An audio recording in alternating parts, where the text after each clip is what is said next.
In the peaceful town of Rosehill, where the rooftops were red and the gardens were always blooming with daisies, tulips, and sunflowers, lived a boy named Noah.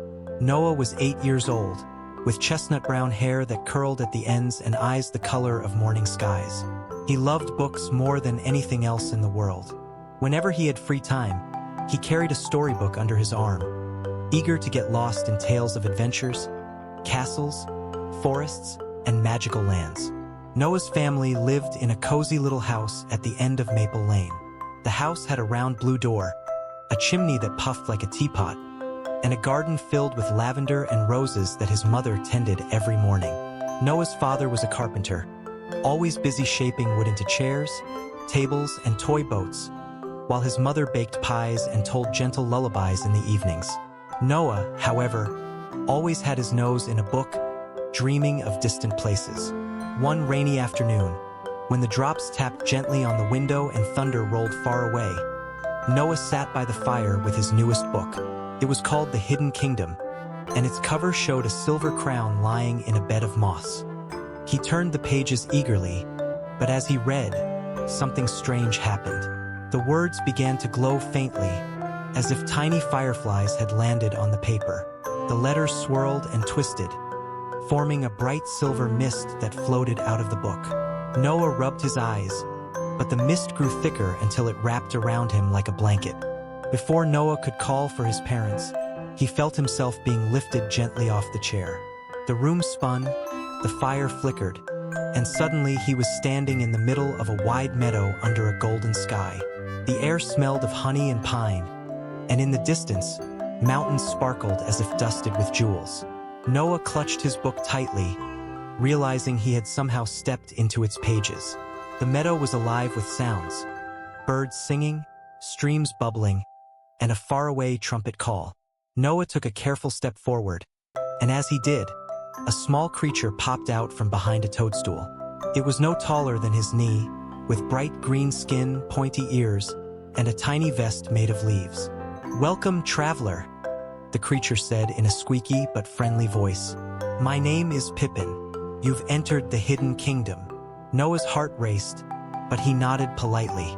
Pippin explained that the Hidden Kingdom was a magical land filled with wonders, but it had been troubled lately. The crown of the kingdom's ruler, Queen Marigold, had been stolen, and without it, the harmony of the land was fading.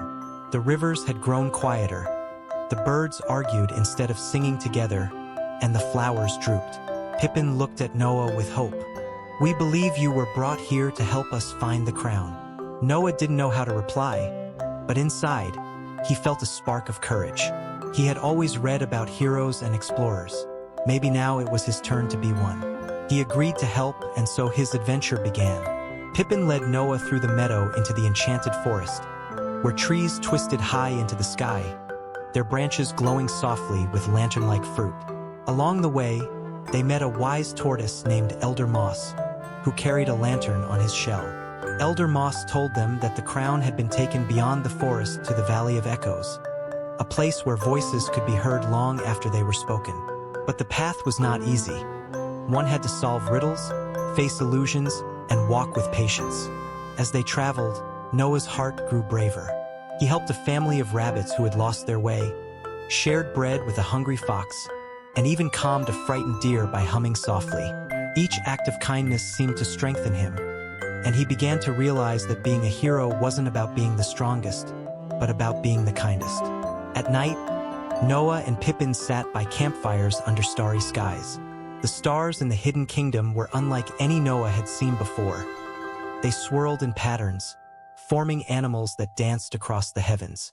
Pippin told stories of old times when Queen Marigold's crown glowed so brightly it lit up the kingdom like day.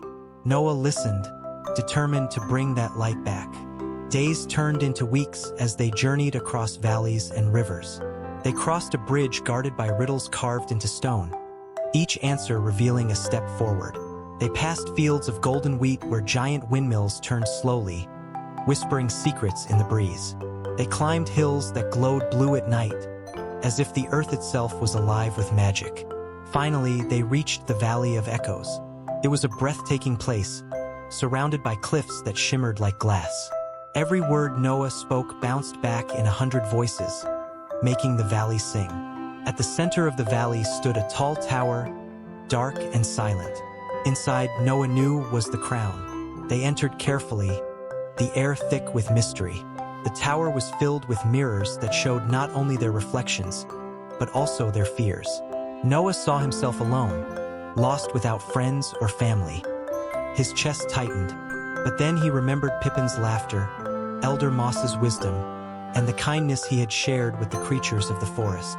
He whispered, "I am not alone," and the fear faded. At the top of the tower, on a pedestal of stone, lay the silver crown. Its jewels sparkled faintly, as if waiting to shine brighter. But before Noah could touch it, a shadowy figure appeared. It wasn't a monster, but rather a tall man cloaked in sadness. His eyes were tired, and his voice trembled. "I took the crown because I had none of my own. I wanted to be seen, to matter." Noah stepped forward, his heart gentle. "You do matter," he said softly. "But taking what isn't yours doesn't bring happiness. Sharing kindness does." He held out his hand. For a moment, the cloaked figure hesitated. Then, with a heavy sigh, he placed the crown back on the pedestal. The shadows melted away, and light filled the tower. The crown glowed brighter and brighter until the whole valley shone like the sun. Noah and Pippin carried it back to Queen Marigold's castle, where bells rang and flowers bloomed again. The queen placed the crown upon her head, and harmony returned to the hidden kingdom. She knelt before Noah and smiled warmly. "You have done what few could, restored hope not with force, but with kindness. You will always be welcome in our kingdom." The silver mist returned, wrapping around Noah. In a blink, he was back in his chair by the fire, the rain still tapping gently on the window. The book lay open in his lap, but now the words glowed differently. At the end of the story, new lines had appeared. "To Noah, the boy who brought back the crown with kindness." Noah smiled softly, closing the book. He knew that adventures were not only found in pages, but also in hearts willing to be brave and kind. And from that day on, whenever he opened a story, he wondered if the silver mist might return to take him on another journey. Until then, he carried the hidden kingdom in his heart.